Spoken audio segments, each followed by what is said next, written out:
What's up? What's up? What's up? Good morning, people. It is the day after what has been one of the biggest days of gluttony on the calendar. I am coming to you this morning to talk to you about the spotlight spirit, or what I call the spotlight spirit. One of the things that I am most thankful for is being involved with a group of people that have servants' hearts. I posted a picture yesterday from the Uptown Healing Corner, which was fantastic.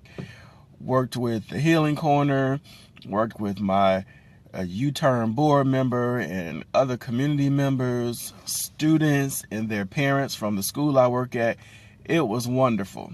So I am so thankful to work with such loving individuals that care about others and that are willing to go out of their pockets and do this work without all the hurrah that, celebrities get and things like that. So I just want to start off with being thankful for people like that, because it is people like that that are really at the forefront of helping others.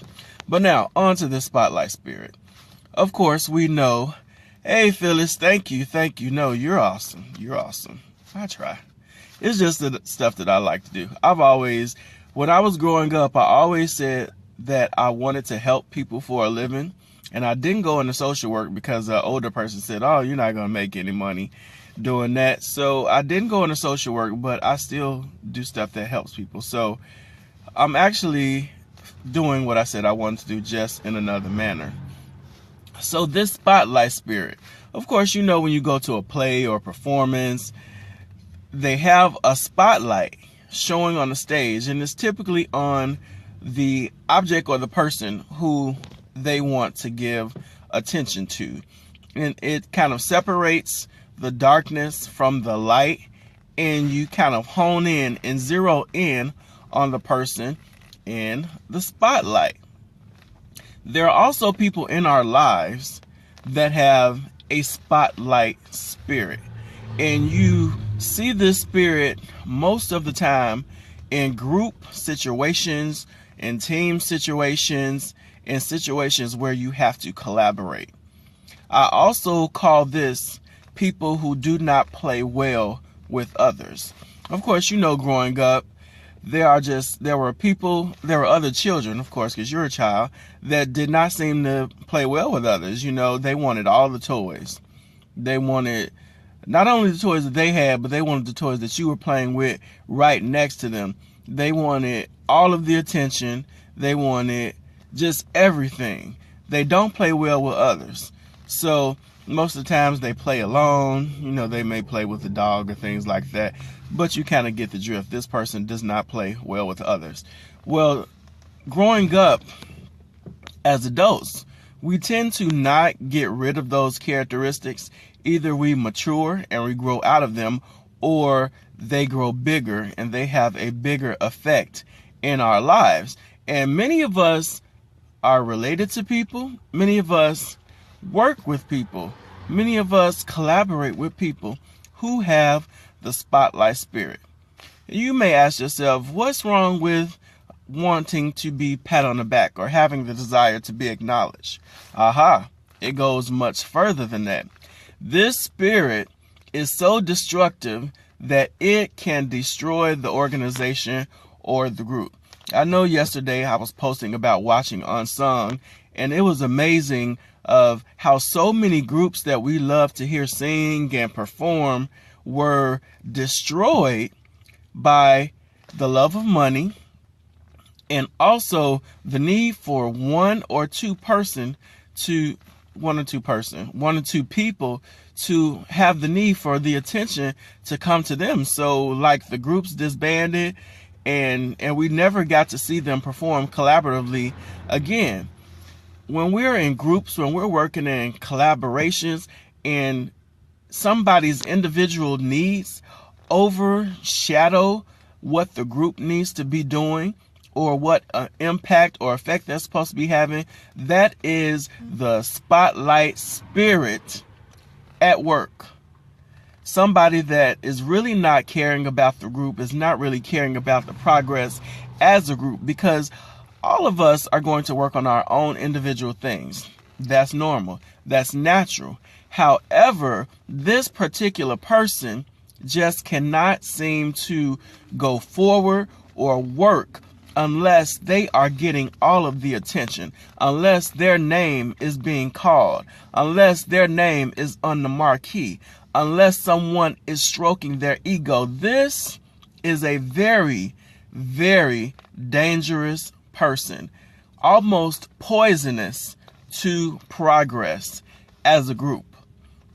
Individually, they may be wonderful, or they're wonderful in a group of people who don't mind being under their feet. Let me say that again. They're wonderful in a group of people that don't mind them being under their feet, meaning they need to be getting all of the resources, all of the attention. They have to be at the top of everything. And it's a little subtle sometimes, because I am a person that watches patterns. So I don't automatically just stamp people as one thing or another, or they do this. You got to watch people. And if you notice that these people are constantly not getting along in group situations, they're constantly needing to be stroked in their attention, this person has a spotlight spirit. And, they may have the appearance of being nice or wanting to work with everybody or collaborating. But when you get involved in the work that the group is supposed to be doing, it's just not working out unless they're getting all of the glory and all of the attention. So, and of course I thought about this because, this is the season of collaboration. You have people feeding, you have people doing toy drives. You just have so much work going on. But collaboration is key, especially in financial times like this. I mean, if you're watching, you're in the state of Illinois, we know that grants and all types of aid from the government that can help and assist people are being chopped to shreds. So everybody has to work together because there's not a lot of resources. But if you are involved with somebody that has a spotlight spirit, it just is not going to work out because they care more about themselves than they do about the work of the group. And Phyllis commented, says, I call them spirit blowers.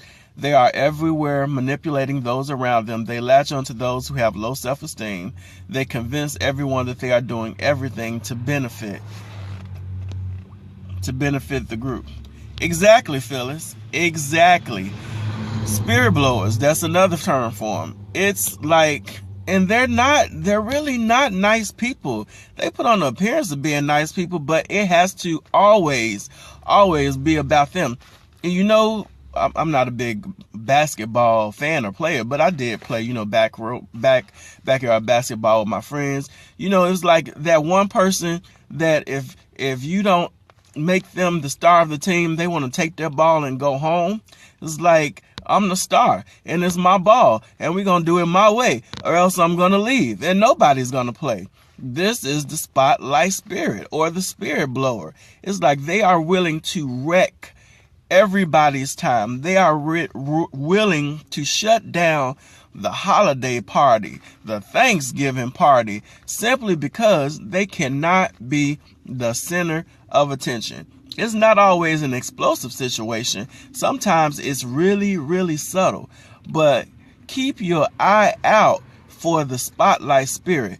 And for me, I love to collaborate.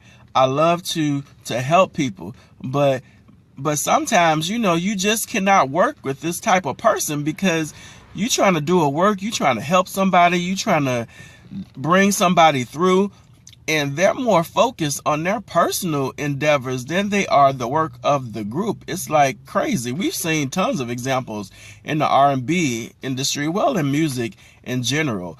You're always going to have a standout person. Let me put that out there. In a group situation, we've seen it, Easy's example, Destiny's Child, En Vogue.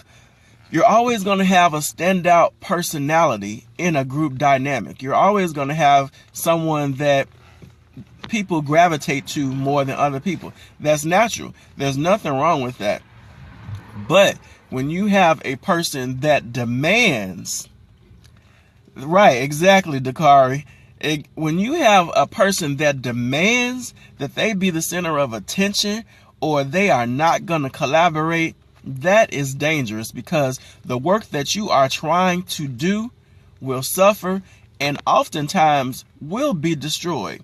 The spotlight spirit is one of the most dangerous personalities that I have personally experienced, and being a person that likes to work in group situations, it just kind of sucks. So watch out for these people. If you have to work in a group dynamic, make sure that everybody is on board. Make sure that everybody understands that the group dynamic, of course, first and foremost, is the main thing. But also, have this understanding that we want everybody to grow individually. Now that's one thing that hurts situations sometimes. When you're in a group situation and everybody is not getting something out of it individually, that can be hurtful as well. But you got to watch out for these spotlight personalities, for these spirits, because they're just not healthy. You can't grow as an organization, you can't grow as a group, and you cannot help the people that need to be helped with the group. So that's my message for this morning. Hope everybody did not eat too much. If you did, get out, walk around the block, do all that. Look for opportunities to help somebody, because there are a lot of people out here to be helped. So that's my word for today. Thank you so much for tuning in. Have a fantastic day. Peace out.